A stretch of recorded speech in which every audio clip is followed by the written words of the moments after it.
action. We'll do it again. Tim, I think it'd be nice to actually look back at the tree.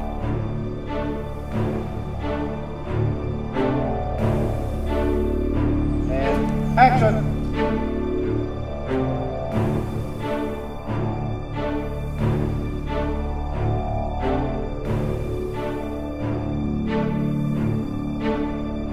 You need to stand up, so just try that for me, just walk up to it.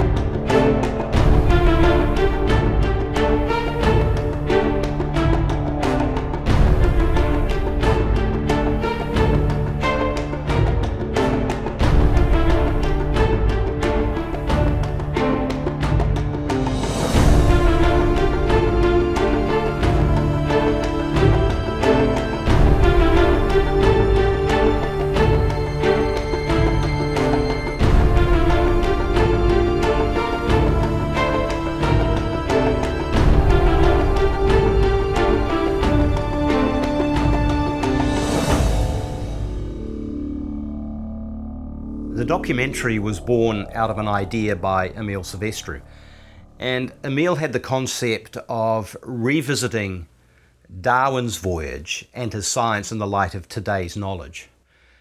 And that had two components. One was to physically be able to visit some of the locations that Darwin visited on the voyage, and also to use scientific experts in the field to evaluate Darwin's science in the light of what we know in science today.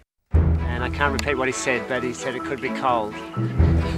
Okay. Now, as producer, one of the first things I had to do was track down all of the crew, and I spoke to Steve, and he has years of video experience, and he did extensive research before each of the interviews, and it really shows in the content he was able to bring out.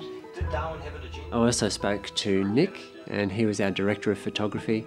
Now, he has earned a cinematography accreditation and has travelled to remote locations before, and so his experience was ideal to have on this project. For the drama shoot, we needed to find an art director, and Neil came down from Melbourne. He had his Volvo packed full of props, and he transformed an empty room into a replica of Darwin's study, and it was amazing. And our editor, Jim Stevens, he was illustrating and bringing to life the story behind the pictures. It was a tough job, a very considered process as to which shot would lie next to the other. Now, all the music in the documentary is original.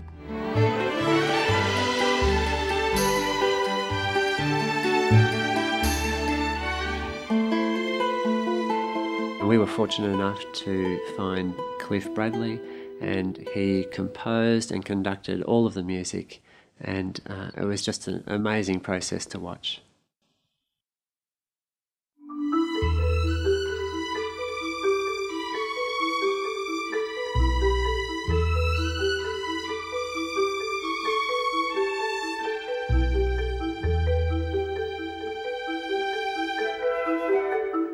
It's just incredible seeing this orchestra playing together and having a piece of music put in front of them that they'd never even seen.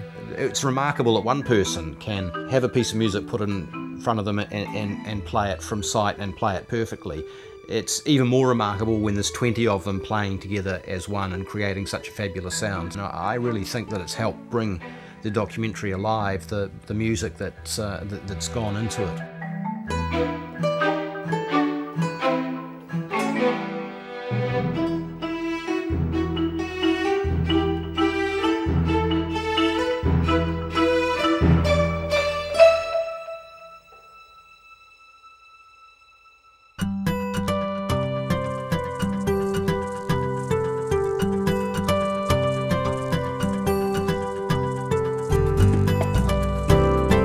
When we were in South America, we semi-contemplated doing a little spoof Kathmandu commercial because Basil and I, with all our Kathmandu kit on in Terra del Fuego, we thought they'd really like that. Yeah. To make a mention here that Basil has got he's a picture of the most expensive Kathmandu, yet he's always the coldest in the crew. Hey, no, wait. See, look. Where's Kathmandu?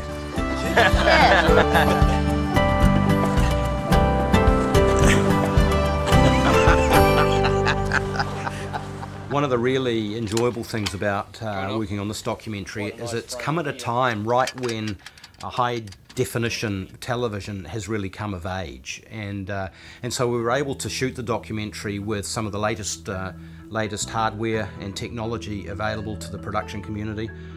We were shooting in full high definition, which means that down the track we'll be able to broadcast high definition for broadcasters that want us, and hopefully we'll eventually be able to have the documentary released as a Blu-ray disc. This would be actually a unique opportunity to really help challenge people's assumptions, that to create something that would really reach a broad audience, it had to be very well made.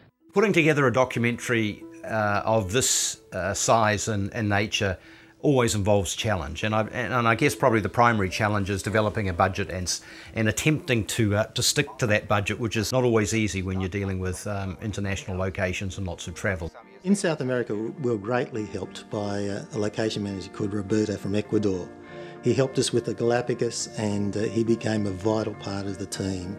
Helped us with language and usurping those difficulties. We had to get permits, we had to organise travel, figure out who we were going to be talking to, organise interviews, and that was just a massive logistics exercise. The crew had to go to a number of remote locations, travelled hundreds of kilometres by vehicle, going up rivers, the Santa Cruz River.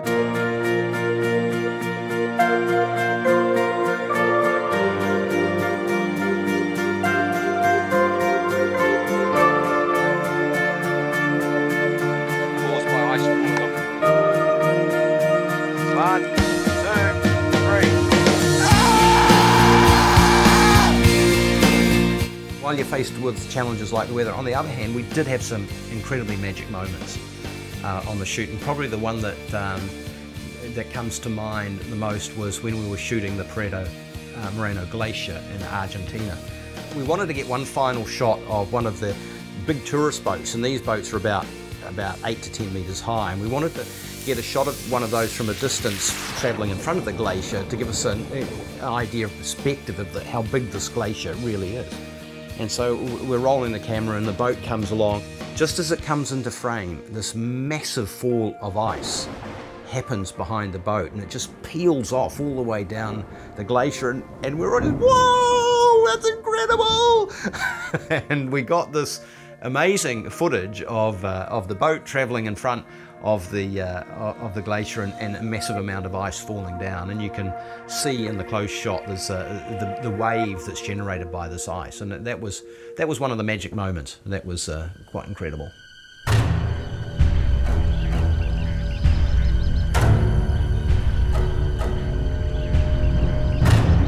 Because the Galapagos was such a key destination, the only way you can travel around is by boat, and you have to charter one. On the boat was a very skilled and experienced captain and naturalist that was a great help. What was quite special about the Galapagos was how close we could get to the animals to film. We had very tight parameters about where we could film and where we couldn't. We had to stay to well-defined paths and areas. And you're supposed to keep your distance from the animals. Now obviously the animals themselves didn't necessarily understand those rules, and we were filming a land iguana that was minding its own business sitting under a tree. It decided it wanted to move, and where it wanted to go was on the other side of where we were. So it wasn't at all fazed by the film crew being there. It just took off in the direction it wanted to go, and that was right between our legs and under the camera tripod. So it was quite funny. We really couldn't have moved in a hurry, like to keep the required distance from the animal. That was kind of indicative of how wonderful the Galapagos was in terms of shooting wildlife. You were able to really get close to the action.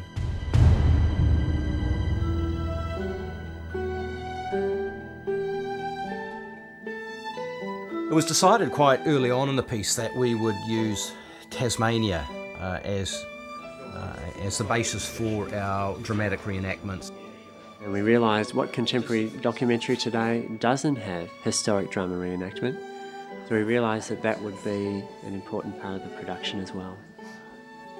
Ben Suter and myself went down to Tasmania to check out some of the locations, and we did use Mount Wellington in Hobart as a stand-in for South America, Darwin and his assistant traipsing over the Alps. Mount Wellington also happened to be a mountain that Charles Darwin himself had climbed later in his voyage. However, I think by the time he got to New Zealand and Australia, I think he'd had enough, because he doesn't seem to record particularly positive experiences in either country.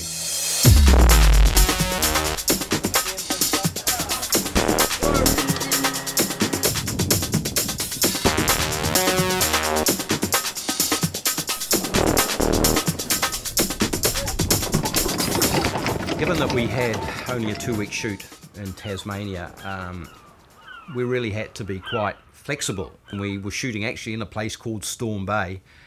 However, the day that we shot, it was as flat as glass. Nothing you can do about that. And you just roll again with the punches and make the best of it. So we got, you know, some really nice material, but we didn't quite get the big ship powering through the seas that we wanted to. Okay, standing by everybody. We all good? Get up. Probably just a little bit too high that time. And action! Do another one? Oh, you might as well do another one. Just the same thing. That was very good. We were able to cast all our characters in the dramatic reenactments with locals from Tasmania.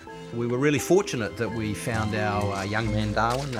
When he came and did the audition, you know, he just blew us away with his preparation, and I was really happy with the calibre of our talent and the calibre of the crew and the look and everything that we got for our 2-week shoot.